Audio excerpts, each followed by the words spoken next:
Hello. Welcome to the first episode of 2024 for the Crispy Noodle Podcast. Let us be the Crispy Noodle in your vegetarian salad of life and boring news, folks. It's our job to give you some interesting bits of world sports, entertainment, odd news, and whatever else we happen to talk about in an hour-long or so podcast. Thank you guys for joining us. I am Rich Liebig. And I'm Michael Costanzo. And yep, we've got topics in sports, entertainment, and odd news to get to start off the brand new year. But before we get to the serious news topics at hand, Mikey, how you doing? We're here. It's 2024. We're here. We did it. We made it. I had a little get together for New Year's. Yeah. And the theme of the night was we kept saying 2024 really doesn't sound like a real year. Do you agree with that? It doesn't. I don't know why you brought it up now, but it doesn't. Yeah, it's weird. Yeah. It's like the type of year you hear in movies from the 80s that talk about the future. Yeah. 2024. It's like, old sci-fi novels. Oh. Yeah, and like we were saying, like you're now we're now almost a quarter of the way into the 21st century. Through the century, yeah. That's weird. That blows my mind. That is weird. We've been alive through, well, we have been for a while, but like we're like yes, we're well into the next century. Right. More of our life has been lived in this century than in the previous century. But that's been a long time. I don't know why I'm saying things that are like basic mathematical facts. Well, but when you realize it makes you feel old. It does. And you're like, no, I don't want this to be true. I haven't really thought about that until this very moment. Aha! Yeah. I've made everyone feel old now. You did. I don't know why, but it feels like the 20 teens were like just like I think back, I like see stuff about like the Eagles from like 2012, 2013, and I'm like, that doesn't seem that long ago. But that's like full on more than a decade ago. Oh, you mean stuff like at the end of like Andy Reid's career? Yeah. Yeah, that's like 10 years ago. Yeah, that's like 10. He has been with the Chiefs now for 10 years. Yeah. That sounds about right. Yeah. Because they were running with Alex Smith. Alex Smith was a Pro Bowl quarterback with them. Yeah. And then they drafted a young whippersnapper but named Patrick Mahomes. But I'll see stuff online like referencing stuff that happened in like the mid-teens, and I'm like, oh, it was like 2 years ago. No, that was like 10 years ago. Yep. Chip Kelly was like almost 10 years ago. That's wild. Yeah. Yeah. So time is very interesting. Well, thank you for ruining the start of 2024 for me. There you go. 2024. It's weird. It is weird. Nothing makes sense. No. The Crispy Noodle Podcast not making sense since 2019. Yeah, that's when we started saying that, and pretty much since then it's been a roller coaster ride. Yes. Yeah. So take that as you will. But anyway, I did have something fun happen though in the first few days of 2024. I got a chance to play and finish God of War Valhalla. The new the DLC. Yeah. It's fantastic. I'm surprised that it was free. I feel like they could have easily charged like $20 for it, and people would have maybe even 30, and people would have paid it. It's depending on how quickly you move and how difficult you set the difficulty, it could take anywhere from like 4 to 6 hours. And then you have the infinite replayability because it's one of those like roguelites where you just keep running through like different combat scenarios and keep on going through the different permutations of the various dungeons and stuff. So like infinite replayability. But what surprised me is the depth of the story in the DLC. Like it's actual like full-fledged. There's cutscenes, there's characters, there's a few characters that you don't anticipate making appearances. There's some nice little narrative twists and turns. So it was like really well thought out to the point where I thought upon beating it, this feels like it was probably intended as like an end game side quest after the main game of Ragnarok. And they just didn't have a chance to add it in, so they made it free DLC after the fact. A little polished. Yeah, like it needed a little bit more time to cook. They just didn't quite have a chance, which is why it's free and not $20 because they probably felt like everybody who played the game should experience this, not just people who want to pay the extra fee. But they easily, like, it was a very well thought out DLC. They could have easily charged money for it, and people would have gladly paid it and played it. And Yeah, I don't want to say anything because the risk of spoilers, because there are some really cool little twists and unique moments in there. But it feels like the perfect little bow on top of the nicely, neatly wrapped package that was already God of War Ragnarok. So it's just more of everything you love in the game and the series. So All right. So if you haven't played it, it's free. If you have Ragnarok, go play it. Yeah, it's free if you have Ragnarok. You Yeah. have to have the game. Yeah. So there you go. Mike's review. There you go. Yeah. So what have you been up to in 2024? We're only a few days in. Yeah, we're only a couple days in so How's far. the year treating you? Yeah. It's been fun so Yeah. far. First few days? Good. Yeah. Although something that hits home is a quote that I heard that was online. It was January is the Monday of the year. Okay. And it felt like that. I'd go into work Yeah. like right after the holiday, and it did feel like that. It was like, ooh, For us, we're back. in this part of the country, it's dark, it's cold, it's lonely. It's like the nights are long. Well, it's definitely lonely without some success of our Philadelphia sports teams, Oh, yeah. which we'll get to in just a minute. But yeah, so that was a rough thing. Like it was like, and the way that the holiday fell too was like right on Monday. Yeah. So it was like you had to go to work right away, like right after. I really didn't like the way the holidays fell this year. Yeah, it felt like it snuck up on me. It felt like it wasn't time for the holidays yet. Like, I guess I hypothetically got a longer break than I would have if it had fallen, like, at a different point in the week. But I still didn't like it. I didn't like that there was too much football on holidays. Yeah. I didn't like the fact that, like, the holidays ended and then all of a sudden it's, like, Monday again. Yeah. You know, I don't... Or Tuesday or whatever day of the week it is. I don't know. I didn't like it. Yeah. Bah humbug. Just 2024, take that and, keep that in mind. Fix it. Well, Christmas in 24 falls on a Wednesday. Awesome. I think that's nice. Yeah. All right. So that hopefully Because that's better. that's not going to change how much time I take off. I'm still taking off from the Friday before Christmas all the way through. All right. Take note of that, Mikey. I'm letting Michael's my employer. company know now. Do it. Yeah. Block that time. You make note of that, Harumph. employers. I don't. Everybody knows. Every job I've ever been in, I'm like, I'm not coming into work. You got to figure it out. I'm not going to be there. Good luck. Good luck. It's just the way it is. Yep. So there you go. Yeah. Anyway, you mentioned sports though. Yeah. So You how mentioned how about we get right to sports in our first segment in the sports sampler. So you're not good at sports. It's a very small part of life. Sports. In your face. Ha ha! Yep, sports coming at you in your face here. Yep. Before we get to the things that we have to talk about, I do want to mention another football, college football. Speaking of College football. Yep. Speaking of having football on holidays, they had the two biggest bowl games other than the national championship on New Year's Day.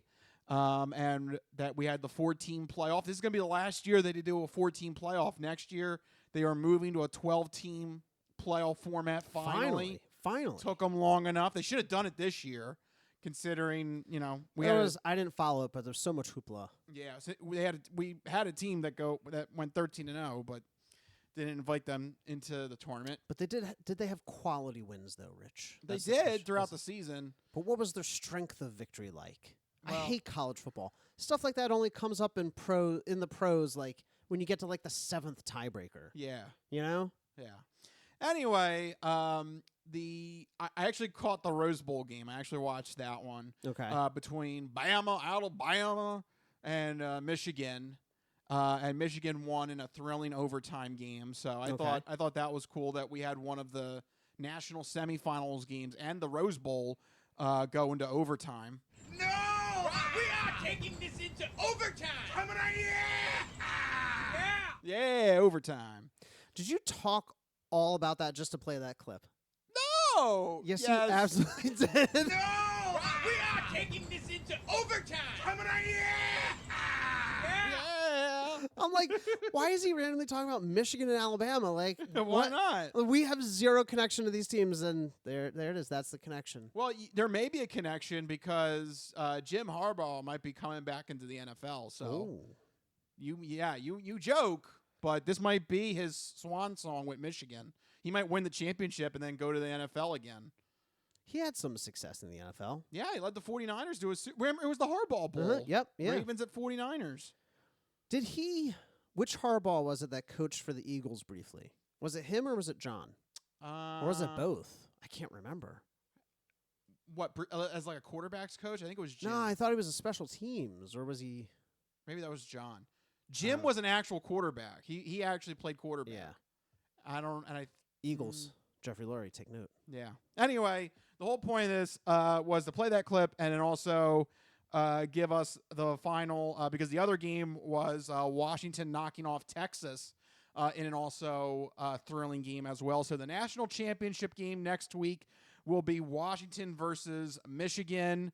Actually ended up being the 1 versus 2 seeds of the AP ranking of the team. So as much as I disagreed with the selection of the teams, the 1 versus 2 seeds did end up matching up against each other. Well, there you go. Yep. I will say early on that the line is at 4.5. I think that would be an early start. I would think that's a good point spread if you want to take Michigan on that. Jump in now. I would expect that point spread to grow. Okay. So that would be my advice. But there you go. The national championship game, the 1 and 2 seeds did make it to the end this year, and it will be Washington versus Michigan. And potentially could be Jim Harbaugh's last game as the Michigan head coach before he jumps to an NFL needy team. And I'm sure there's going to be needy teams coming up. Maybe one local needy team. Well, I don't think they'll get rid of Nick Sirianni, but yeah, without further ado, let's. I don't know, Rich. You sure? I guess we got it. We got to talk. We at least have to brush on what happened with the Eagles. Those damn barbarians have got my Eagles. Yep, that's right. The Cardinals, those damn barbarians, stole the victory from the Eagles on New Year's Eve. Those damn barbarians have got my Eagles. Yeah. You say Nick Sirianni is safe, but if we lose the NFC East after starting 10-1, how do you not have everybody on a hot seat? Yeah, everybody really is on the hot. As far as I'm concerned, both coordinators, all the coordinating staff, all the sub coaches, they're gone. Absolutely. Because this is embarrassing. It was embarrassing losing in this upset to the Cardinals. What? Yeah, I'm so deflated after this game. Yeah. Like I'm ready. Actually, at this point now, the Titanic has hit the iceberg. It is sinking.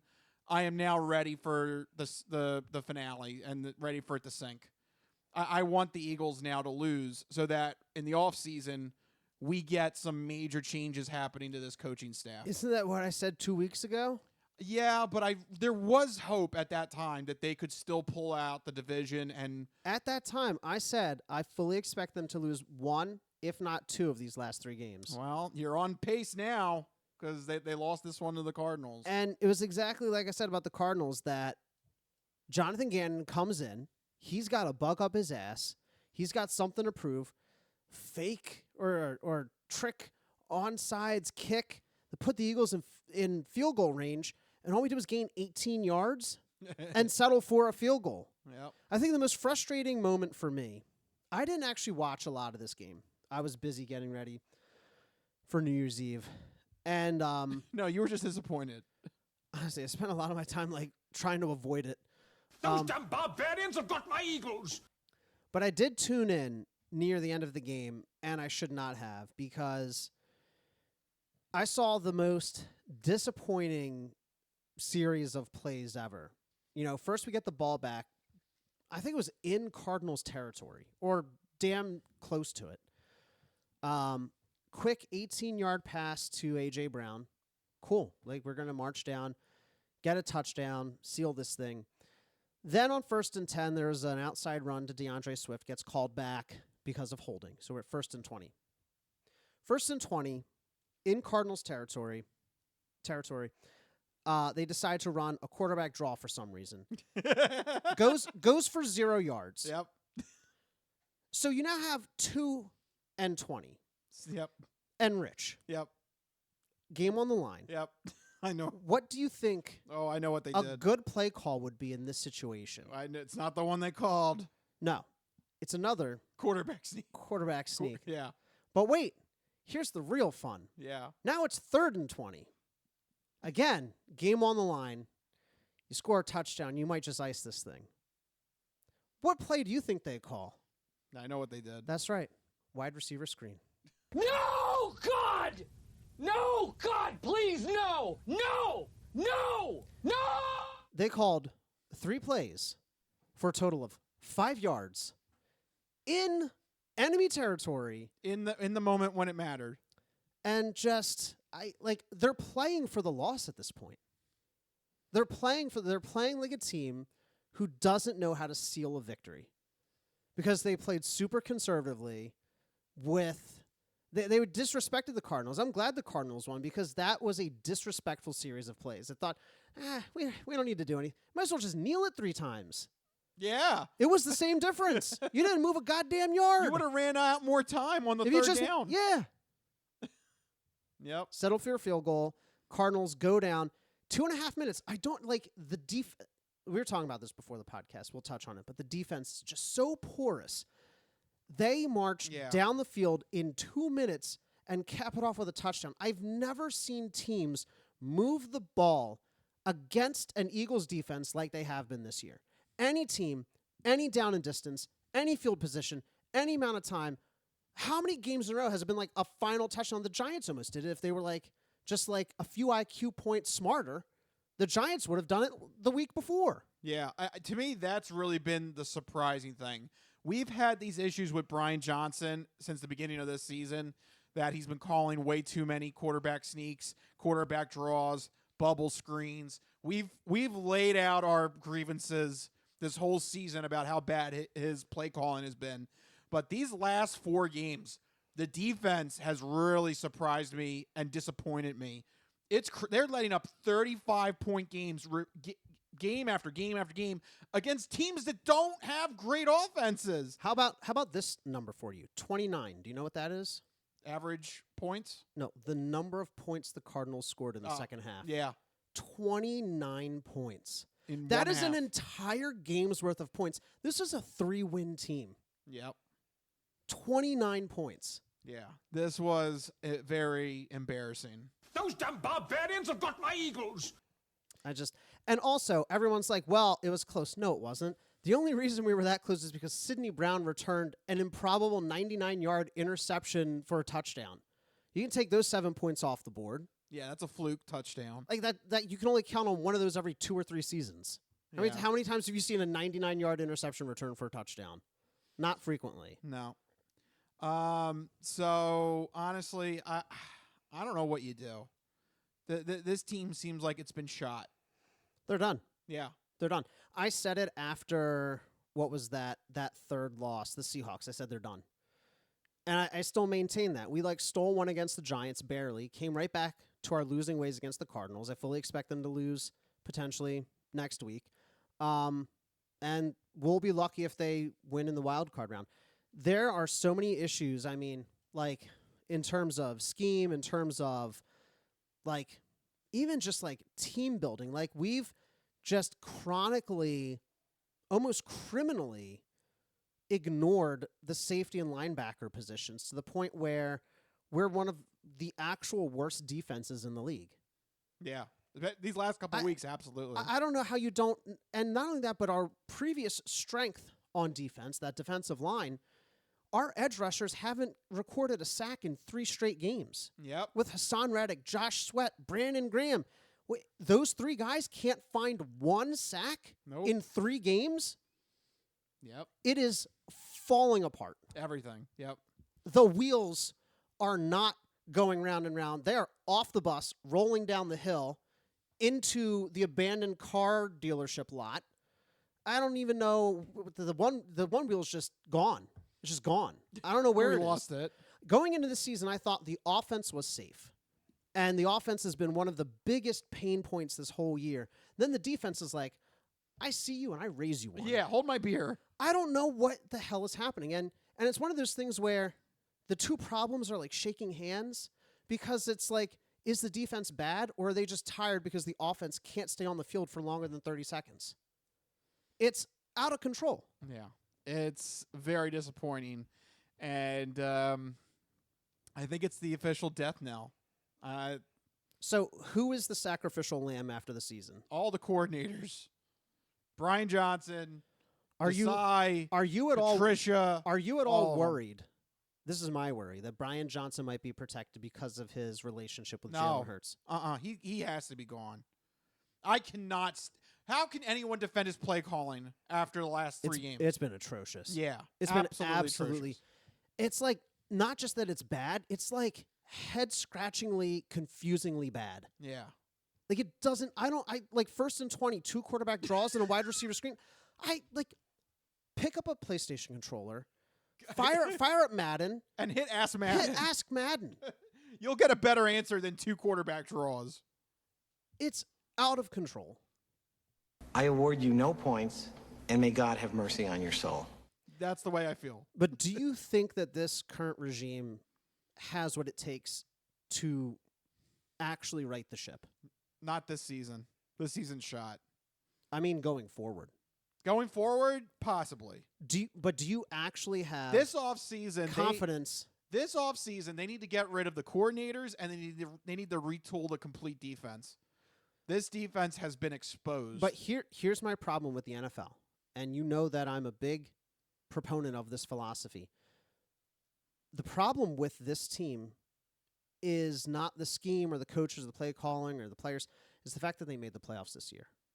No, Yeah, really, that's yeah. the biggest problem with this team. Because how can you say, well, you had the third most points scored or the third highest scoring offense in the league, offensive coordinator fired? You can't do that. Yes, you can. Do you think they will? I would. Oh God. They No, have really. to. Third most They points. have to. Made the playoffs. Please, they have to. But that's the problem with this team is that now is not as easy of a decision. No, It should no, be. No, it's an easy decision. Get rid of them. Literally. Hey, man. You had that woman. I love that image. The woman that was shouting, "What the hell are you doing?" Yeah. Literally, that's the entire Philadelphia fan base right now. I love that. It was so audible over the camera audio. I was like, just sums up the 5-county region. That is everybody in the Philadelphia area. Yeah. Fire them. Period. This offseason. But will they do it? Yes. I don't know, man. Yeah. Someone's got to be a scapegoat. The Who's the scapegoat then? Sean Desai. And he doesn't Only him? Yes. He doesn't deserve. Yes. They're going to blame everything on Sean Desai. Yes. Absolutely. Because the team's putting up 31 points. It doesn't make sense. I'm saying right now, it does not make sense. Sean Desai is the first. And then next year, if it continues to go poorly, it will be Brian Johnson. Brian Johnson has a personal connection with Jalen Hurts. But don't you think that's a drawback? What is? It's almost a drawback because literally he's forcing Jalen Hurts to be the center of like almost every play with these ridiculous quarterback draws and quarterback runs. That's my ultimate thesis is that this is going to be a rinse and repeat of the 2017 team. Yes, but like Brian Johnson will hang on another year. I don't think he'll hang on another year. I don't think they're going to fire him. I think they got They him. haven't replaced him yet. Literally. No, they replaced Sean Desai, but they haven't replaced him. Why would they? Here's the thing. They go to the offseason. Well, Sean Desai clearly wasn't the guy. We had to replace him. Matt Patricia is now the new defensive coordinator. Brian Johnson, he hung in there the whole year, scored 30-plus points a game, got us to the playoffs. That is the script. Be prepared for when they say that. Look, I hope telepathically you can convince Howie and Jeffrey Lurie and Nick Sirianni to get rid of Brian Johnson. But right now, seeing this team, the way they're operating, the dysfunction, and yes, it is dysfunction because you have players grumbling, you have coaches yelling at players, players yelling at coaches, coaches yelling at coaches. It's ugly. Like there's something brewing. Well, you don't think Lurie sees that? You don't think Howie sees that? Oh, they do. They have to see it. They have to see it more than we do. Well, they're gonna someone. It can't all just be Desai. But think back. There's going to have to be there's going to be a lot of blame to go around. But think back to how this team has always handled coordinators. Even back to the Andy Reid days when he promoted Juan Castillo to defensive coordinator. This team is like chronically bad at axing the right guy at the right time. We held on to Andy Reid too long, who promoted Juan Castillo. Chip Kelly had his issues. Then Doug Peterson constantly promoting from within. what were these jokers? Mike Groh, Yeah. Press Taylor, quarterback's best friend, becomes offensive coordinator. Are you telling me that this team, with a literal 20-year history of promoting and firing the wrong guys, is going to make the right choice now all of a sudden? They could, because Frank Reich is free. Maybe this offseason can lure him. Look, man, I hope. I really do. I'm not saying this because I want Brian Johnson to stay. I'm saying this because I'm afraid he will. Like, I'm terrified that they're not going to do anything other than fire Desai. I think there needs to be blame to go around. I think they should both get fired. I think they'll see it. Literally, that sequence was embarrassing. Quarterback sneak, wide receiver bubble. It was awful. That should be the evidence A. Fire Brian Johnson. Just roll that one series and be like, this is the reasoning. We didn't even touch. We got Devontae Smith injured on that play. Great. Sending your 170-pound receiver to block for your second string running back. Logic. All right. Let's get to the future. Sure. Oh, why not? God. Here we go. Fantastic 4 picks for the season finale of the NFL season. 4 games that we're going to make predictions on. What do we got? Dear right. God. Well, we have a win-and-in situation with the Houston Texans traveling to face off against division rival, the Indianapolis Colts. This is a Saturday 8:15 game, Saturday primetime. Rich, 2 very evenly matched teams, both 9-7, both fighting for a playoff spot. The Houston Texans win. No, the Indianapolis Colts win and they're in. The Houston Texans can win, but they still need a few other things to go their way. Who do you see winning this matchup? It's a tough one. They're very close. It is, and I've been a fan of Minshew Mania. I like what, and I also like what Steichen has done with the Colts. I mean, he really deserves, some commendation of leading this team to a possible playoff spot without Anthony Richardson, their original starting quarterback for this year. But there's one thing bigger than that, and that is C.J. Stroud leading this Texans team. He's going to win awards this year for, various Rookie of the Year, stuff like that. He has been a complete game changer for the Texans, and he's back in action. I think he's going to lead this team. I got a good feeling about this, that he's going to cement his place as the new franchise quarterback for the Houston Texans with a big win, and possibly send the Texans to a postseason appearance. Wow, would that really make his mark on the league if he gets the Texans to a playoff spot? Also, they've got a really good defensive front. I like the Texans in this matchup. I think they could punch their ticket to a possible postseason appearance with this game. Yeah, I like the Texans too. I really love the comeback story of, losing your franchise quarterback, having all those awful allegations flying around, with his departure from the team. Then DeMeco Ryans takes over. And you're talking about Deshaun Watson. Yeah. Go further back. Yeah. Okay. No. But the head coach, DeMeco Ryans, comes in, right, completely changes that entire organization, that the entire vibe of the team, and now being on the doorstep of the playoffs. There's something special going on in Houston right now. They shed that ugly weight of Deshaun Watson a couple years ago, and now, to see them finally ascending again, it's great. I like them. I hope the best for them. I think they're going to win. Go Texans. All righty. Next up, we have an NFC West division rivalry / playoff preview. We have the LA Rams traveling to San Francisco. Now, I know San Francisco has been the hot team this year, but should we fear the LA Rams making a late season push here, trying to knock off their division rival and really solidify themselves? Absolutely. 49ers, they've locked in the number 1 seed, so I don't know. They might have to rest their starters because you do not want anyone getting hurt in what would boil down to a meaningless game to the 49ers. Yep. Whereas the Rams, they're going to come out full 100%. They are looking to cause some mischief in the wild card round. I think at some point it would be too good not to have this. At some point, the Rams meet up with the Lions and you get a Goff versus Stafford showdown, the two quarterbacks that were traded infamously a couple of years ago.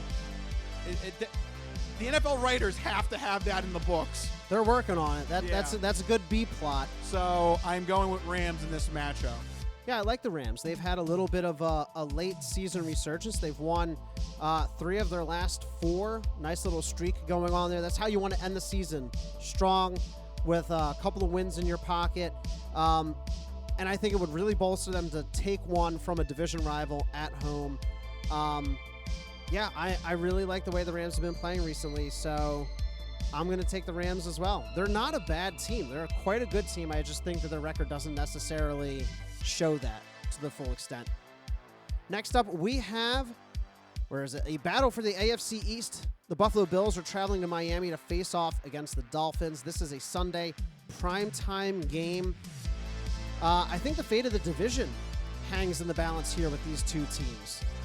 Oh boy, this is why you leave everything flexed for that last week, because you don't know how those games are going to boil down to. This one, a lot is on the line. Teams could be eliminated.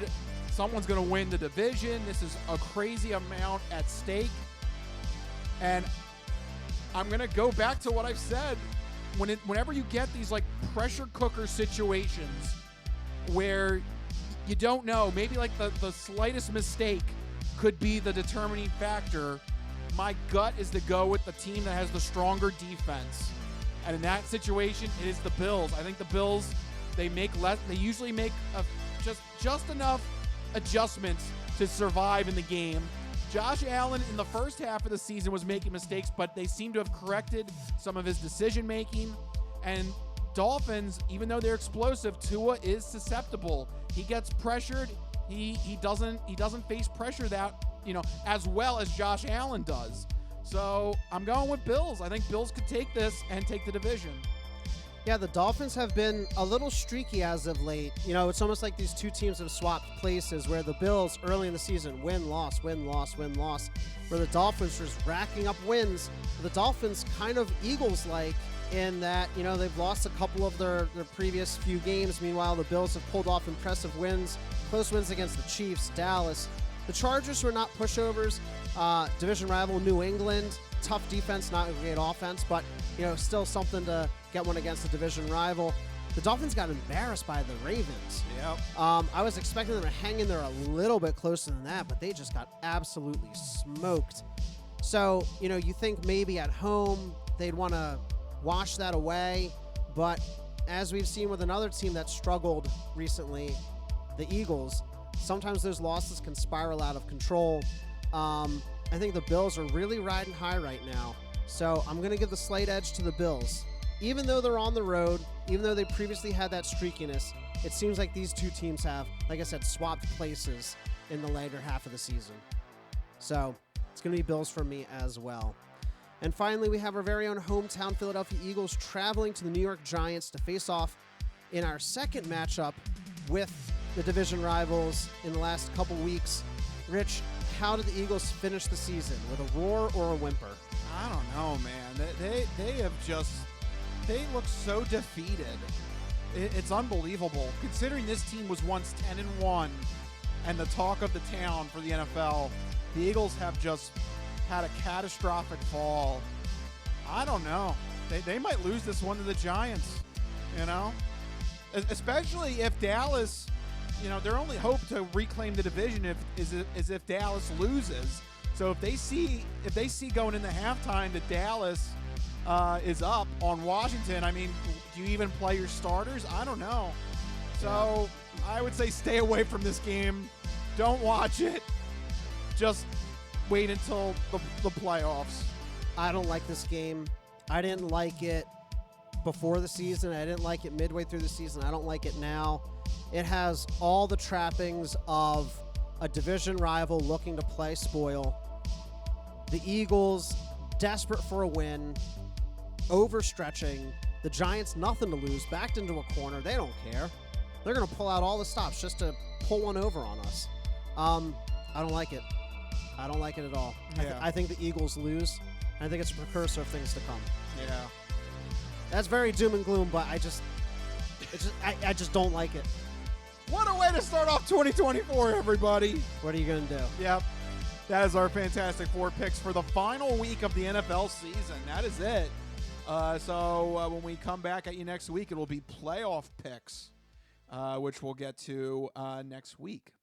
Before we wrap up the Sports Sampler, though, there is another topic that we need to get to that happened, of course, Wednesday. Usually we try and record Tuesday night and, get the podcast out on Wednesday, but this story happened right when we were getting the podcast out on Wednesday, so we didn't cover it last week. So let's cover it now in the 3-minute drill. Russell Wilson benched. Yeah. Whoa. Big news out of Denver. They've officially benched quarterback Russell Wilson for the regular season finale, which is weird because they're playing their division rivals, the Las Vegas Raiders. They also still have a path to the playoffs if some teams lose and they can pull off a win. So the question is, why bench Wilson now? It almost seems vindictive. But what's going on here? Nope, the answer is money. Of course.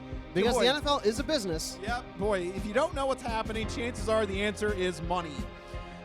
So Wilson, due to his contract, he's guaranteed $39 million in 2024, whether he's on the team or not. So the Broncos are probably going to trade Wilson away, and they're going to be on the hook for $39 million. So that's, nothing you can do about that. But if he got injured, if he sustained a serious injury at some point in 2024, his 2025 salary would have been guaranteed to him as well, which is another $37 million. So I think the reason why they benched him is to prevent from securing $37 million going to him, because they're going to trade his ass this season. They don't like him. Yeah, I mean, it honestly seems... Sean Payton hates him. I don't care what anybody says. I saw that he had a blow-up on Russell Wilson a couple weeks ago. It was bad. Yeah. He was full-blown, in his face, calling him, what are you doing? Or do you even see the field? Russell Wilson outside of Seattle has been kind of a disaster. I mean, he kind of turned things around this year, but not to the degree that I think the contract warrants. Not only that, but you're right, it is painfully obvious. If they've been okay with him for 17 straight weeks, why randomly week 18? I think it's because it's in 2024, and if he gets injured, like you said, in 2024, he's due that money. So they figure at this rate, it's better to cut our losses. Playoffs or not, it doesn't matter. We got to get that contract off the books and think about a rebuild. Now, my problem is, though, what team is going to trade for him? Oh, nobody.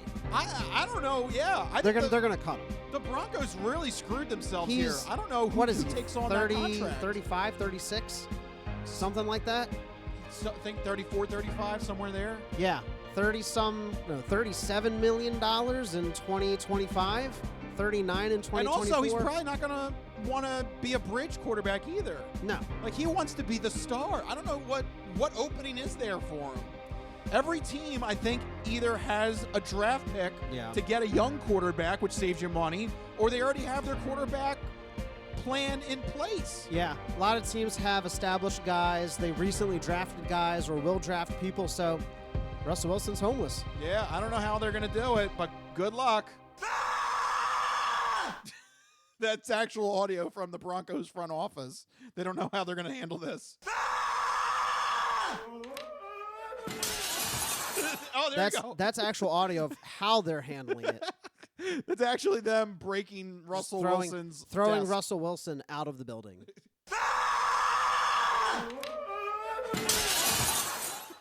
There you go. For some reason, they threw him out the window.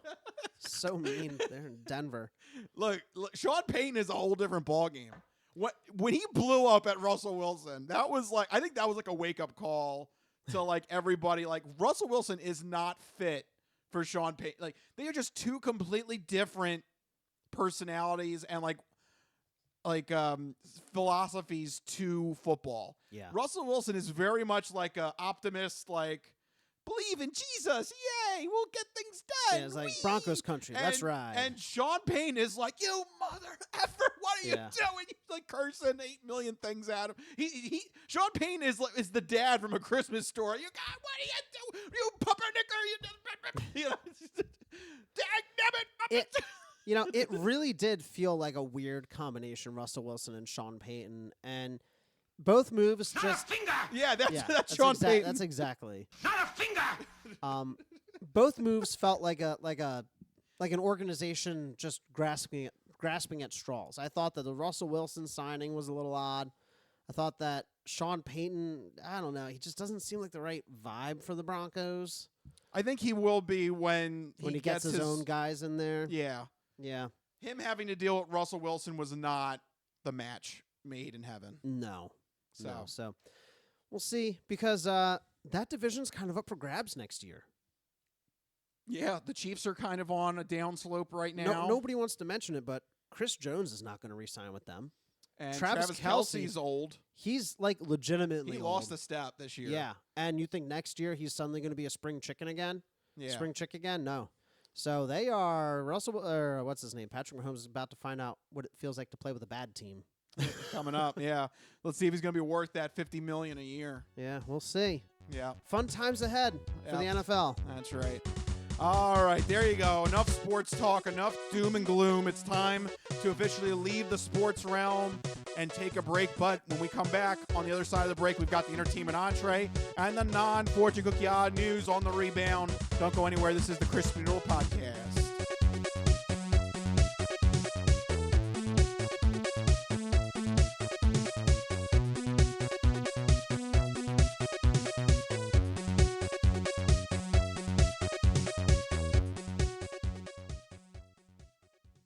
Ready for the weekend? Happy Friday. Hi, my name's Marie, and I'm an artist who's been making Happy Friday doodles every week for over 7 years.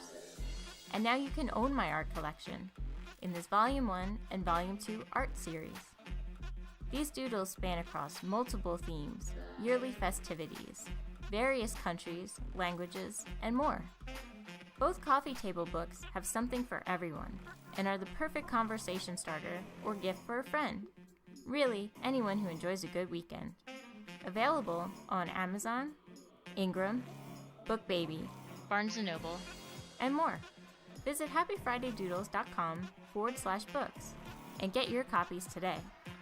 Let's celebrate the best day of the week. Happy Friday.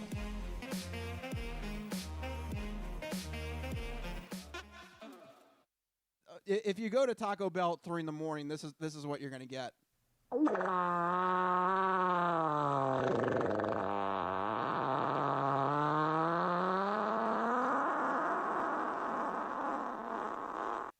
Yeah, That clip is already coming into play. yes, I love it. already. So there you go. Stop. What happened? The thing went on. Well, how did that turn on? That was I don't weird. know. The fart sound. The fart sound turned Amazon on? I think the fart sound turned on my Echo. What the I hell? don't know. It turned on. What are you doing, Jeff Bezos? What are you into? Basically, he's listening to fart sounds. He's listening to our fart sounds. Oh my god. I changed the trigger word to fart. I got to fart at it now. I don't know what happened. That's really awkward. You're gonna have to. Excuse me. Excuse me. How can I help you? You may need some bowel. Do you want me to automatically order you Pepto-Bismol? I don't know why. I don't know why I'm talking to it solely through farts now. It actually, you fart into it. Fart and- once for yes and twice for no. No. Actually, you fart into the device, and then Yeah. Amazon can determine Oh, what what you- medicine you need. Oh, right. Wow. That's next level right there. Or what you've been eating and what you want to reorder. Oh. I detect Cheetos. Would you like to subscribe? Would you like a bulk order of Cheetos? Ooh, yes, please.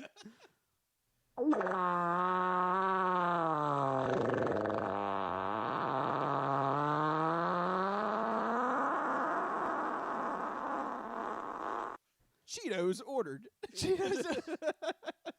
That story took a turn. Yeah. Cheetos ordered.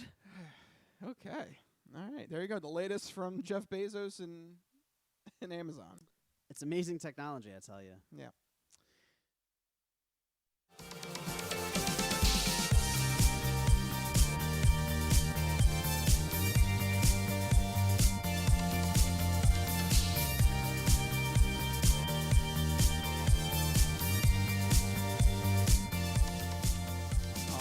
Yeah, we're back here on the Crispy Noodle podcast. I know, Mike, football's not looking good for you right now.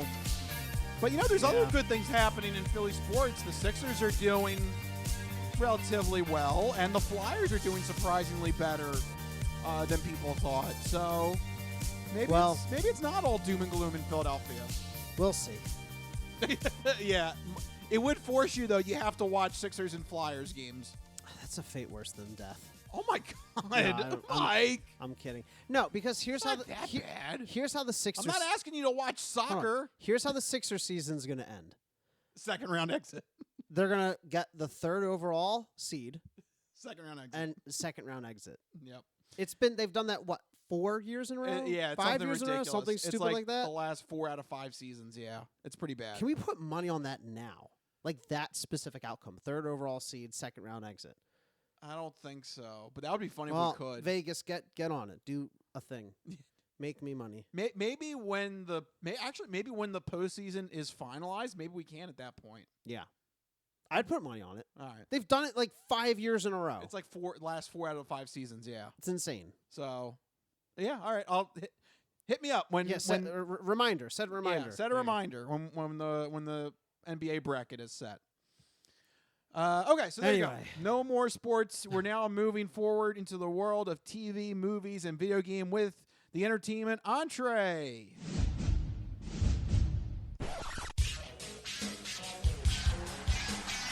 And now, the latest in movies. The Simpson guy writes to movies. Dear Die Hard, you rock. Especially when that guy was on the roof. Music. I know what that is. That's music.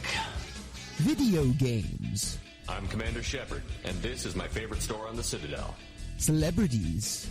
You really know Warren Beatty? Yes, I do. I took a leak next to him once at the Golden Globes. And more. You were the all-singing, all-dancing crap of the world. This is the entertainment entree.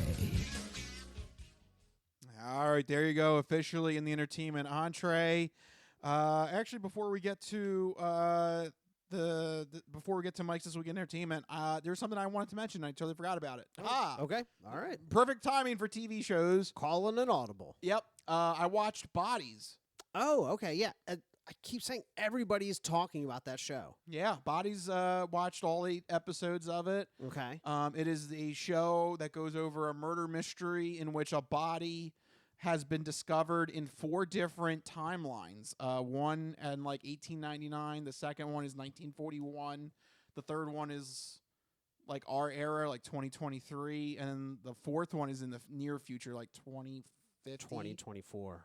No, like 2050, something like that. It was really interesting. It was an interesting little plot device. Interesting way to also have like different like eras, because they are distinctive eras. Yeah, I like that idea of like you get to see 4 very different ways of, I guess, investigating. It sounds like it's all like trying to investigate like what's going on. Yeah, what is the link between these 4 murder investigations? Yeah. It was really interesting. I don't want to give away the other plot elements of it, but okay. If you like a good whodunit murder mystery, it's like 8 a episodes, sci-fi whodunit. Yeah, a little bit. Yeah, okay. I would give it a shot. It's pretty good. I think it's got like a 7 out of 10 on. Hey, that's pretty. I mean, that's Metacritic. Pretty good. Yeah. So, yeah, I think it's worth your time. Okay, very cool. So, how long are the episodes? Are they full hour-long episodes? Yeah, they're like 45 to 50 minutes, I think, off the top of my head. All right. Yeah. I'll give it a shot. Yep, would recommend. All right. All right, now it's time to get to the portion of the show where Mike is going to let you know what you should keep an eye out for, not my random spoof thing that I was trying to do. Oh, yours is more informative than mine, I think. Yeah, I don't know. This I was doing Rich's random review or something. I don't know. Okay. But this is Mike's This Week in Entertainment.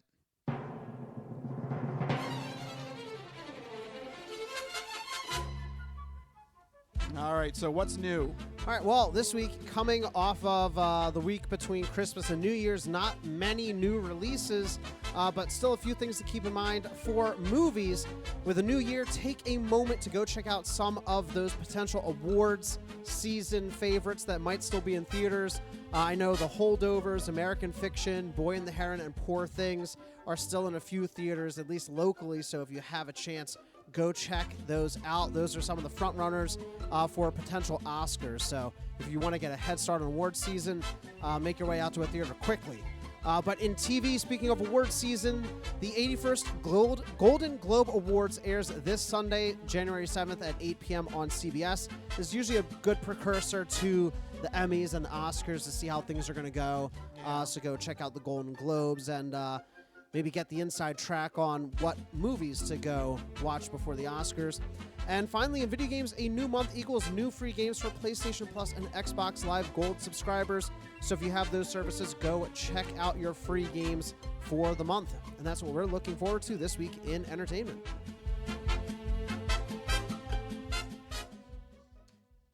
All right, that's it for Mike this week in entertainment. But Mike, you've got a little topic for us to talk about in the entertainment entree that you've kept in your back pocket, something that you wanted to bring out when the moment was right. Yeah, and here early on in the new year, where there's kind of a lull in entertainment news as everybody's gearing up for a fresh start, I guess. So I'm pulling out this story that, when did this come out? Maybe a month or so ago. About a poll recently that suggested, at least with younger generations, sex doesn't always sell when it comes to entertainment. What? Yeah, exactly. That's what everybody's saying. So sex is for old people now? Sex is only for old people. Well, it was very erotic. Yes, indeed. It was erotic. So this is a UCLA survey from the, let me see if I can find the name of the group here. This cannot be made good. It's shameful. It's a shameful, shameful day. It is a shameful day. It's the Scholars, Center for Scholars and Storytellers, a group at UCLA, surveyed 1,500 young adults ages 10 to 24, and they surveyed about... Did you say 10? 10 to 24, yes. Oh. Kids watch TV. Yeah, but is this like sex and stuff?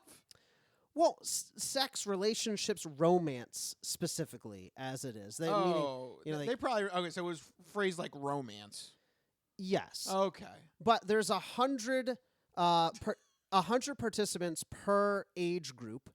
So a good broad range of 10 to 24-year-olds showed that 47.5% found sex and romance too prevalent in TV and movies, and that 51.5% of adolescents want to see more content focused on friendships and platonic relationships more so than romantic relationships.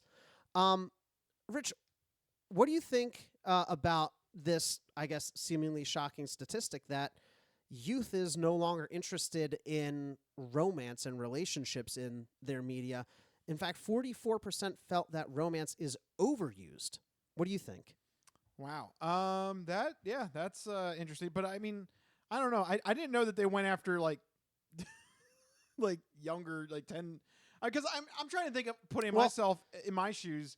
If I was like 10 to 15, I would probably be like, yeah, I don't want to just watch romance. Like, it better have some other elements to it. I'm kind of like that now. I still don't want the whole movie to only be about romance. Rich, this is, correct. But also 10-year-olds, the adage in entertainment is that you're not really showing 10-year-olds media. Well, hold on. The main characters for young kids are not the same age as them.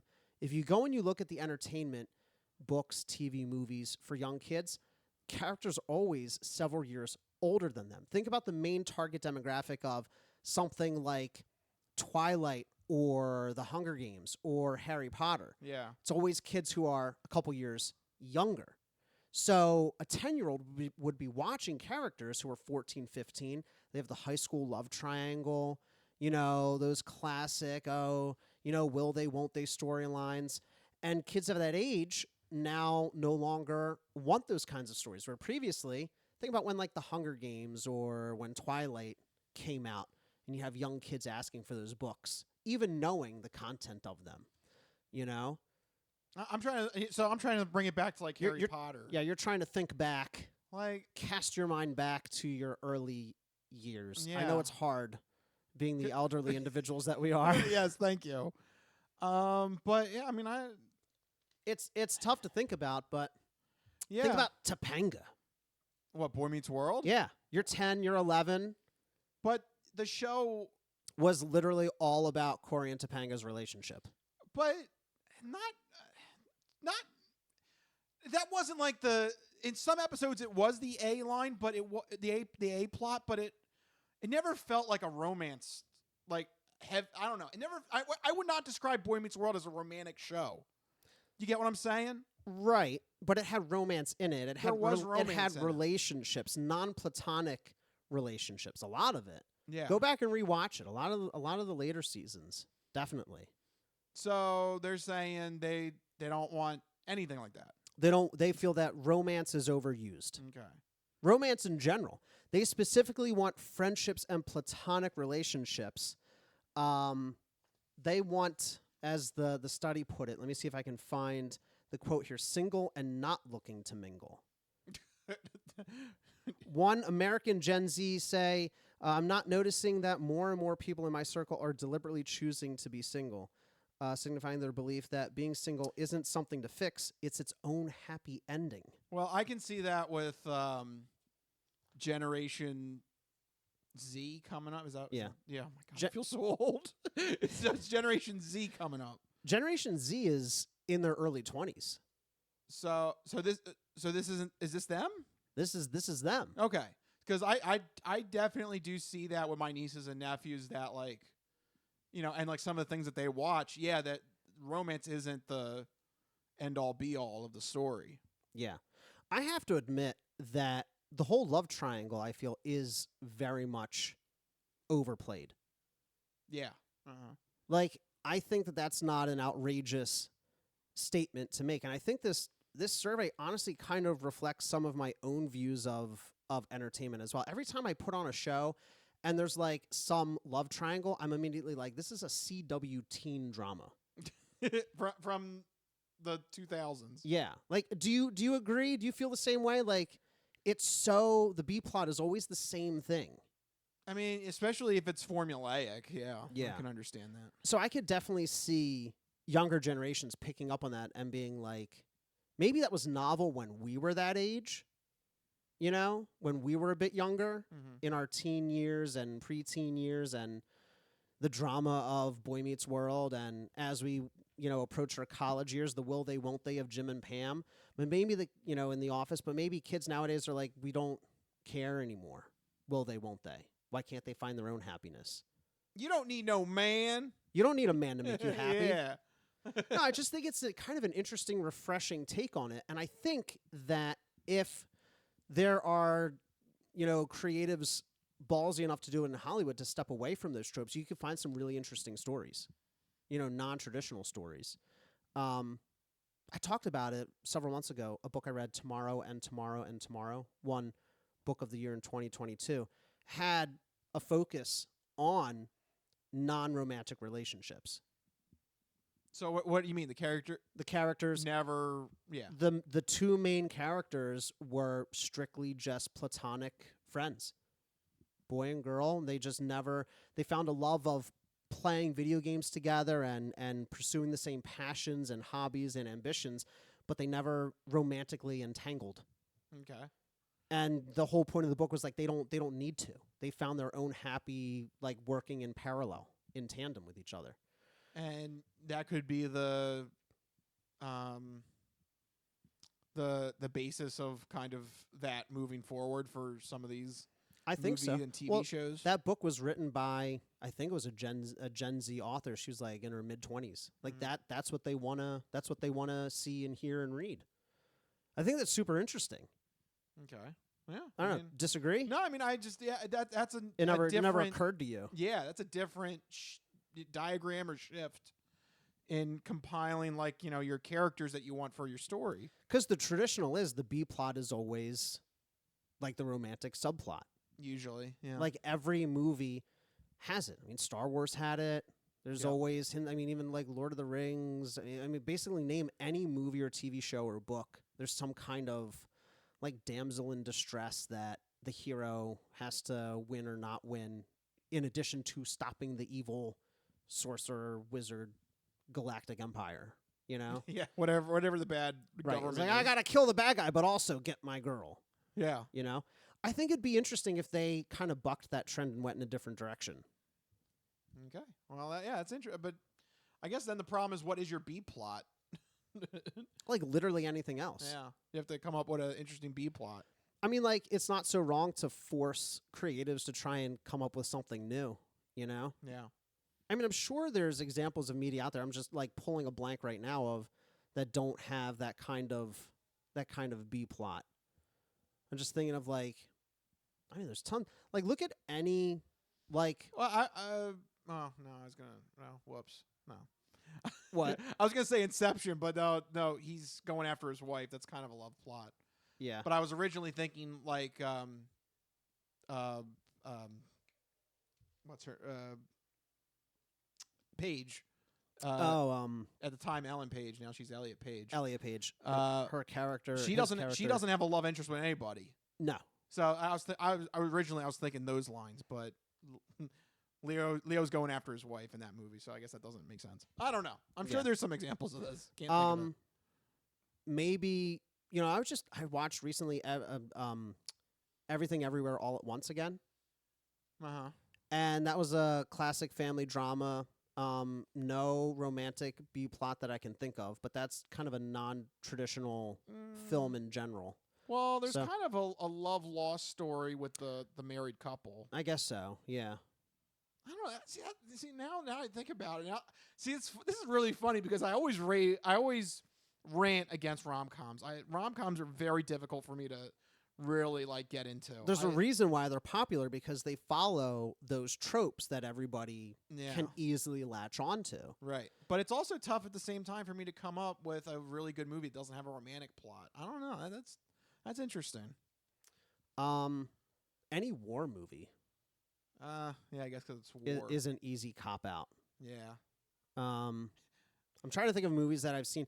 Usually movies that don't have that B plot, people don't like Banshees of Inisherin from last year. Yeah, I didn't like it. Yeah, see, you didn't like it. Yeah. You want the mushy love plot. Look at you. You're such a sap. No, I mean, I don't know. No, I'm kidding. I want some action. You want some action? Yeah, let's get. What's going on in that bedroom? I don't know. That's what I say. I don't know. Oh. Yeah, But I don't know. Just some interesting findings here. Yeah, 44% say that romance in media is overused. I'm reading from further in the report here. 39% want to see more aromantic or asexual characters, meaning characters who just are not interested in pursuing romance or sex. And 47.5% of adolescents said that sex isn't needed for the plot of most movies, most TV shows and movies. And I think that's completely true. That's a valid criticism that I've heard people levy against shows like Game of Thrones, basically any HBO drama. They're like, it's not needed. You know? I mean, I don't know. It makes it interesting, but it makes it interesting. Do you think that platonic relationships would ring more true? Maybe, because like most relationships are not. Yeah, are not throw into bed kind of relationships, right? You know, so if it's like based on real life scenarios, I could see that more being helpful. But yeah, I don't know, that's weird. Yeah, you're really pressed to think of something, and I think that's the point of the study is like, are we so conditioned and so overused to that way of structuring a plot that like maybe it's becoming trite if every plot becomes boiled down to that, you know? Yeah, I don't know. Yeah, it's interesting to try and whittle away that love relationship element out of the story. Yeah. It's not the only thing that the survey uncovered, though. They also talked about viewing habits, how views are shifting, and also social media. It was a very big, survey study that found a lot of interesting things. One thing that I do appreciate from Gen Z and adolescents is that they strongly prefer original content compared to other types of content. So the majority of them, 56%, say they prefer original content as opposed to franchises or adaptations or remakes. So it just goes to show, again, something that we've echoed a lot on this show is that good original ideas are always going to draw in more people than rehashing the same stuff. So I like the way Gen Z is thinking here. Give us non-traditional stories. Give us original non-traditional stories. Like, let's change things up a little bit, Yeah. I mean, I don't mind a little change because, you don't want to keep going back to the same movie factory and printing out the same script or movie back and forth. Yeah. Yeah. They also had a large list of rankings for all adolescents of different topics. One was hopeful, uplifting content with people beating the odds. I think that's super interesting given the way that everybody's lives have been going the past couple of years. They're like, can we just have some uplifting news? Yeah. Two is people with lives like my own, which is probably why they're not interested in the romantic subplots, because it's a generation that I guess came up in online dating. It's very difficult for them. I didn't want to. I was kind of thinking about touching this subject, but it does seem like Generation Z, they're having a tougher time trying to find love. Yeah. So it kind of makes sense that if they're not having a successful dating experience, they would also want to find movies that validate why they're not having a good dating experience. Yeah. I mean, it's true for every, people want to watch things that, fall, that kind of remind them of their own life, and they can find some sort of either hopefulness or escapism or, it relate to those characters. So it makes sense that as, these generations age up, they want to see more content like that reflect their struggles. They also want things like action or fight scenes. Is still 3. That's good. People still like action. That's good. Superheroes is still 4. So they want original content, but still superheroes. There's a little bit of a contradiction there. Well, I mean, they were raised on it. That's true. That's true. Maybe they just want to see original superheroes. Now, what would be interesting to me is like Generation Alpha. Yeah. When they start getting to their peak, are they going to want superhero movies? I don't know. That would be interesting. Yeah. Because for them, see, this is the thing that's interesting, because you have to look at, the media that was created for us is the same trends and themes that Gen Z grew up on. And the media that's created for Gen Z are the ones that Gen Alpha are growing up on. Like, we had so much of the romance subplots and the relationships. So much of our entertainment was focused on the will they, won't they, the love triangle, the CW teen dramas. Gen Z's like, we get it. We're done. So now, will Gen Alpha be like, we get it. Superheroes. Awesome. Cool. We want something different now. Shut up. Like, I would think about how many Marvel movies can you watch? Well, think about the shows that we dislike. Like, for me, the hammy, network comedies with the laugh tracks, the overwrought network procedurals. Those were the shows created for the generation before us. Yeah, and we found them tiresome. And I'm like, I don't want that. Yeah. You're right. Yeah. So it is like the Avengers that we clutch our pearls are so near and dear. Gen Alpha's like, get on with it. I mean, they might be, when it's their time to take this survey, yeah. So just a really interesting survey with some unique insights and perspectives. And I think Gen Z, they're onto something here with challenging those traditional subplots and those traditional ways of consuming media and entertainment. Yeah. I think they're onto something. They don't get a lot of respect, but I'm throwing them some respect here. I like this idea. All right, there you go. Mikey is giving some dap. Giving some dap to the young kids. Mike is giving dap. I am. And I'm using an old expression. Yeah. Dap. See, that's why you're so resistant, because you're secretly a boomer at heart. Not many people know this about Rich, but it's actually he's like an alien. This is just like a suit he's put on. I'm actually 60 years old. He's sitting there with a scotch and a cigar, watching golf. I'm watching the Masters. Yeah. Yeah. That's my jam. Yeah. Rich is like, you're right. I want to see less sex in movies. So I want to see more golfing in movies. I want golf. Yeah. If you could have just a movie, that's what he wants. He wants a movie trilogy based on golf. Yes. Based on the Masters. There you go. That might be interesting. Why did you? It could be interesting. Why do you think we covered Live versus PGA? Yeah, I want that. That does need to be a movie. That needs to be a movie because there's some shady deals behind that we don't know about yet. So Gen Z would probably eat that up. Yeah.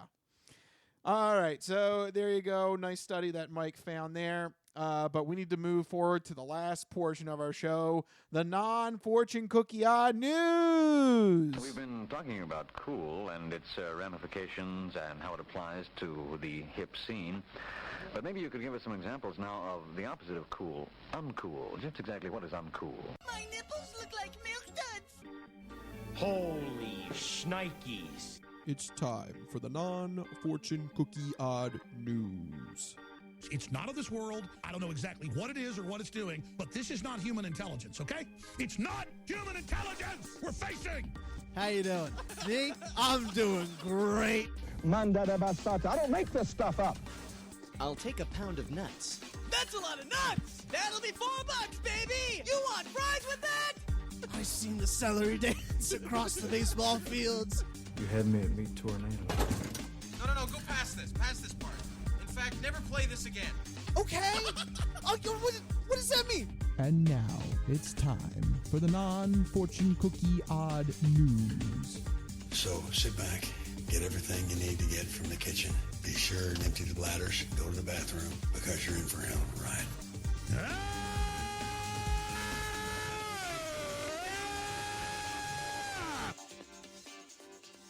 Woo, odd news. That's right, everybody. It's time for the non-fortune cookie odd news here in this segment. Rich researches the news, he reads the news, and I react to the news. He finds a weird and wacky story and keeps it hidden from me, which ensures that all of my reactions are my genuine gut reactions to hearing this story for the very first time. I don't know what's about to happen. You guys don't know what's about to happen. And even Rich doesn't know what's about to happen because these stories always take us down wacky and wild paths. And I'm ready to get started. Where are we heading to? Okay. So this one, we are going to Florida in this odd news story. Now, who is this guy in Florida? It's Florida, and they're crazy. Oh, yeah. Back in Florida. Always Florida. Kicking off the new year right. Never far from our hearts. Now, I assure you, this is a completely new story. Okay. I'm just going to preface it with that. All right. Concerning, but go ahead. Because this is the case of 38-year-old Stephen Nurdin. Nurdin? Sounds like a nerd. Nurdin. Yeah, it sounds like a Muppet, yeah. I'm Stephen Nurdin. How you doing? It does kind of sound like a Muppet. Yeah. Well, he's unfortunately a violent Muppet. Oh, God. Yep. So on New Year's Day... at 1 a.m. So this is after the partying. This is, he's heading back from the party. The ball has dropped. He's a little tipsy, maybe. Yep. Unfortunately, his girlfriend was not happy with some post-New Year festivities. Oh, boy. They were trying to have a New Year bang, if you will. Oh. Hey, man, start the new year off right. But according to the woman, there was erectile dysfunction issues. Oh, no. This cannot be made good. It's shameful. It's a shameful, shameful day. So unfortunately, no banging happened. Too much booze, I guess. That's when the female victim said, "You need to get Viagra." Right now. Yeah, right now. Come on, help me out here. There was a bit of a nastiness last night, yes? Some very extreme nastiness, yes? Yes. Well, Nurdin did not like this idea and got violent. He tried to swing and miss. Then she ran outside of his house. Nurdin then found her pink dildo and charged at her to the outside. This is all happening on New Year's Day, so everybody is. God. Yeah, I mean, it's 1:20 a.m. I mean, there's still people up. There's still people out and about, right? It's not a normal 1:20. This is New Year's Day. Yeah, New Year's night. 1:20. Right. Yeah. So he's running around with a pink dildo in his hand. At one point, he did catch up with her and forced the dildo into her mouth. Oh my God. Yeah. Oh, now you fucked up. You have fucked up now. But that's when the female was able to strike back with a left punch. Oh, left hook. Yeah, bam, got ya. Jeez. All happening outside in the middle of this neighborhood. Oh my God. Yeah. It's like a full-on brawl. Yeah. One's an actual good fighter, and the other one is this nerd-in guy with just trying to wave a pink dildo. Whipping a dildo around. Yeah. So obviously with this being outside, then the cops were called to the scene. Yeah. They were able to arrest Nerdin. When asked why he was holding the dildo, he suddenly claimed, "Oh, I don't remember using that." What? Yeah. Yeah. Oh, yeah. 'Cause you done goofed. We literally have. What's this? I've never seen this before in my life. We literally have eyewitnesses and neighbors saying you were swinging this pink dildo, and you claim you don't remember this? How else would it have gotten outside? He's probably still holding it too. Oh my gosh. How'd that get there? I may not know my flowers, but I know a bitch when I see one. Yeah. Oh, Nerdin. Yeah.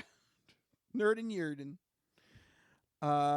So yeah, after being read his rights, Nerdin doubled down on it and said, "I never used the dildo."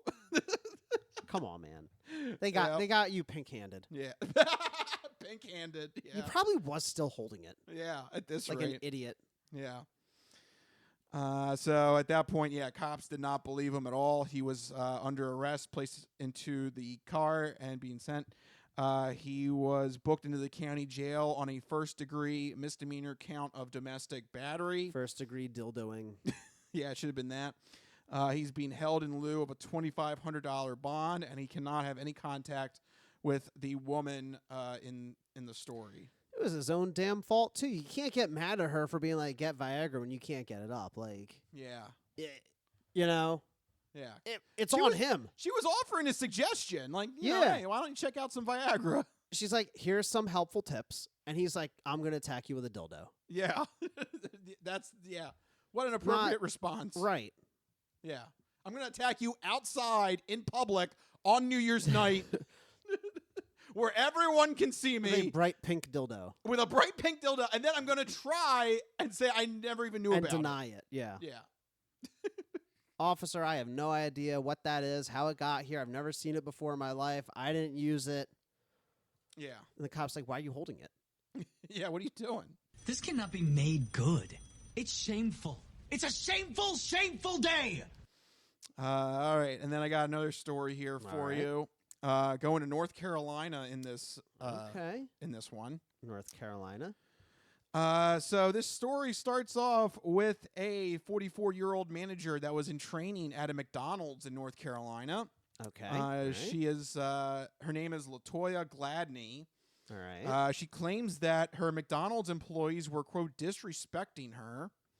So she called in her husband to help her out. That's a weird move, but all right. Yeah.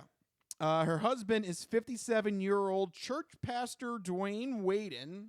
Not Dwayne Wade. Dwayne Wade. Yeah. Yeah, different. Not Dwayne Wade. Not the NBA player. No. No. This guy is an actual church pastor. Okay. Well, you would think that maybe you would advise her to turn the other cheek. No. Nope. Instead, cops say that Dwayne Waden walked into the kitchen of the McDonald's, found the main culprit that was making fun of his wife, Theodore Garlington, slapped him in the face, and then threatened to put his head in the deep fryer, according to the police report. She's not a Christian! That is Definitely not a Christian move. Yeah, I don't think Jesus ever mentioned deep fryer. Thou attacks. shalt deep fry your enemies' heads. Turn the other cheek into the deep fryer.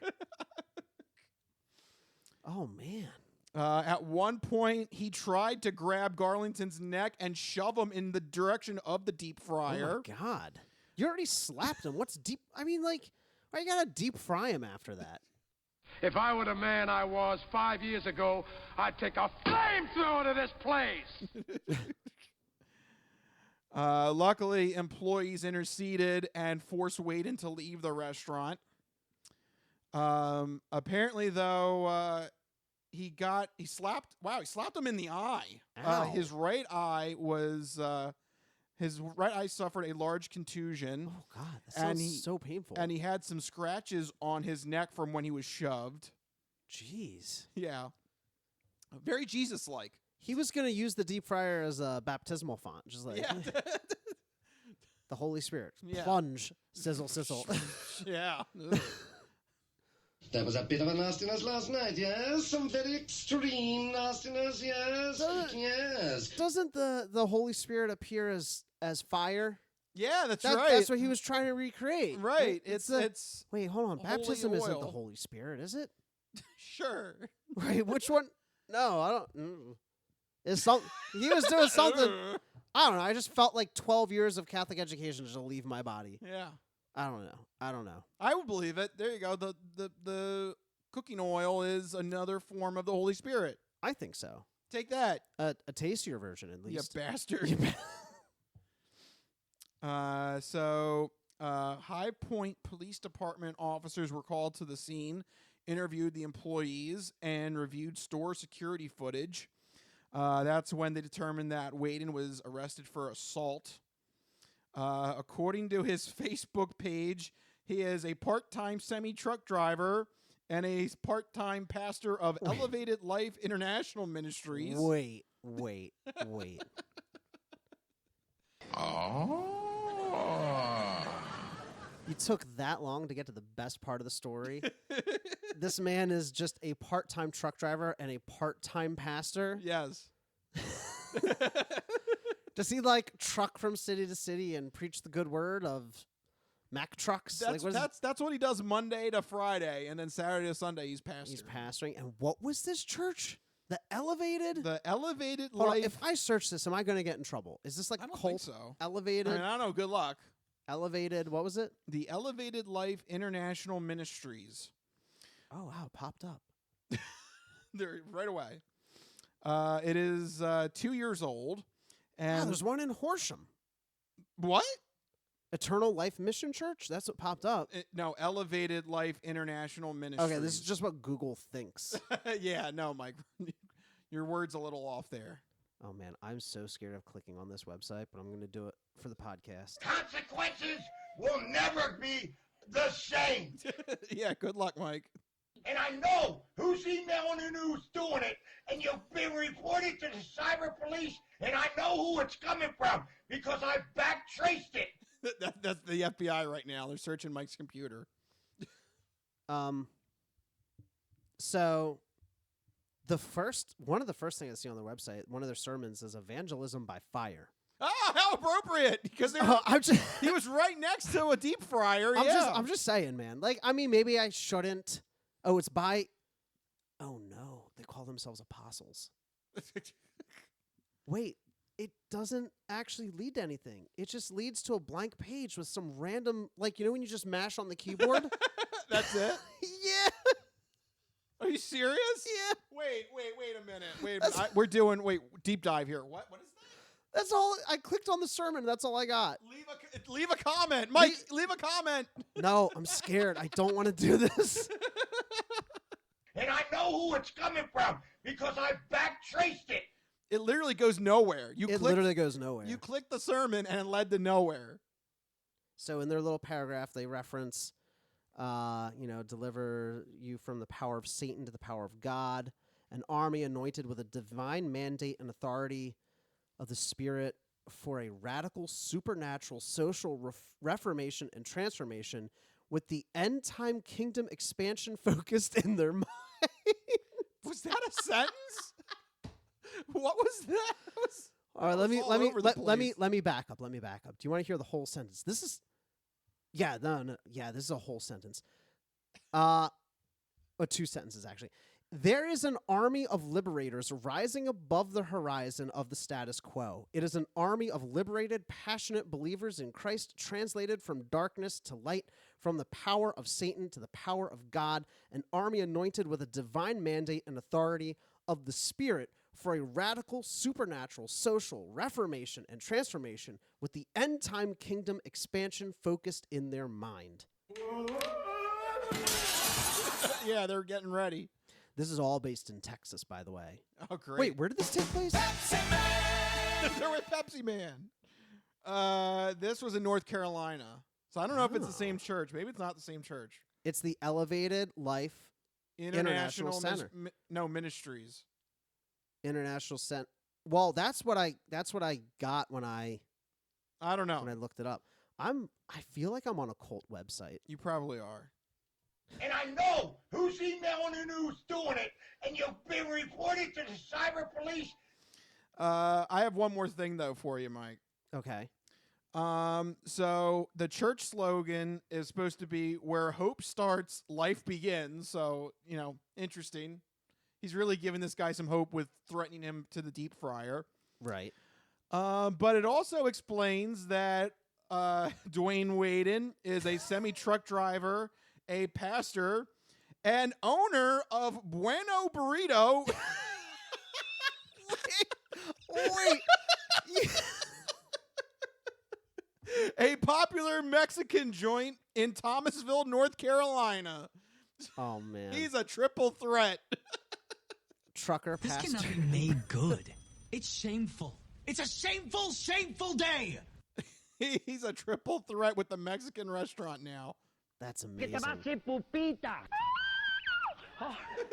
So there you go. He's riding around, goes from his truck to his Mexican restaurant to his church. He's got all 3 things.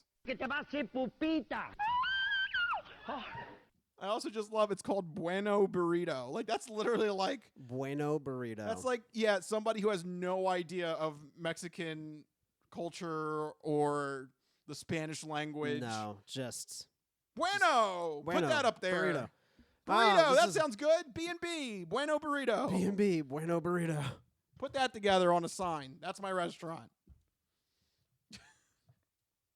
So, what a triple threat this guy is. That's impressive. Yeah. He was a trucker, a pastor, and the proud owner of Bueno Burrito. That's but you correct. said the owner of Bueno Burrito. Yep. Should I look up Bueno Burrito next? If you want to, Bueno Burrito in Thomasville, North Carolina. Anyway, he was officially arrested for assault. He was set at $1,000 bond, and he will have a trial on January 22nd. So he may need more than the power of the Lord to get him off of this charge, especially with security footage. He's going to need the semi-truck god and the Mexican god. I think it's still God. I looked up Bueno Burrito. It's temporarily closed. Oh, well, I mean, obviously. Yeah, the dude's he's getting ready for a trial now on January 22nd. Hey, man, Google's on top of things. Yeah, they knew that one. Yeah, They knew that one. She's not a Christian! No, he's definitely not a Christian. I don't know what he is, but he's not a Christian. And not a Mexican either. Nope. Going for Bueno Burrito. So, good luck with that. Oh, boy. Wow, that was delightful. Yep. And there you go. That's what I have for you this week in the non-Fortune Cookie Odd News. What a way to start off the new year. We actually had a story on New Year's Day, and then a triple threat pastor, truck driver, Mexican restaurant owner. What a career. It's such a weird combination. Yeah. He just trucks his burritos across the country preaching the good word of burritos. And threatening to put people he doesn't like into a deep fryer. Yeah. So, what a man. Very Christian-like. Yeah. And, folks, that'll do it. This has been another episode of the Crispy Noodle Podcast. If you like what you heard, make sure you go to our website, thecrispynoodle.com. Make sure you follow us on Facebook and Instagram. Search the Crispy Noodle Podcast. But most importantly, make sure you have a direct way to get the podcast sent to you every week. Two main ways to do it. One is right on our YouTube page. Just hit that subscribe button, and you'll get the episodes sent to your YouTube account. And the second way is through Spotify. We publish the podcast on Spotify. Both the video podcast is on there, but also you can put Spotify in the background and listen to us as an audio-only podcast. And with the power of Android Auto and Apple CarPlay, you can take us on the go with you on your car ride, wherever you're going. Maybe if you got a semi-truck and you're delivering burritos and spreading the word of deep fryer God, you can bring us with you with Apple CarPlay and Android Auto using Spotify. Yeah, so many ways to check out the Crispy Noodle Podcast, but if you need to get in touch with us individually to share your sports, entertainment, or odd news stories, you can find us on X, formerly known as Twitter. I'm at Mikey Costanzo, MikeyCostanzo. And I'm at Rich Liebig, RichLiebig. Find us on X. Let us know if there's anything you want us to talk about on next week's episode. Any odd news stories, go to me so that Mike's not aware of the stories before the show. But if you do, give us a topic and we use it, we give you a sausage shout out. So it's that easy. But for now, we got to start wrapping this up. This has been the Crispy Noodle Podcast. Let us be the Crispy Noodle in your vegetarian salad of life and boring news. That'll do it. We'll see you guys next week. See you guys later. Bye-bye, all you fine peoples. Good night.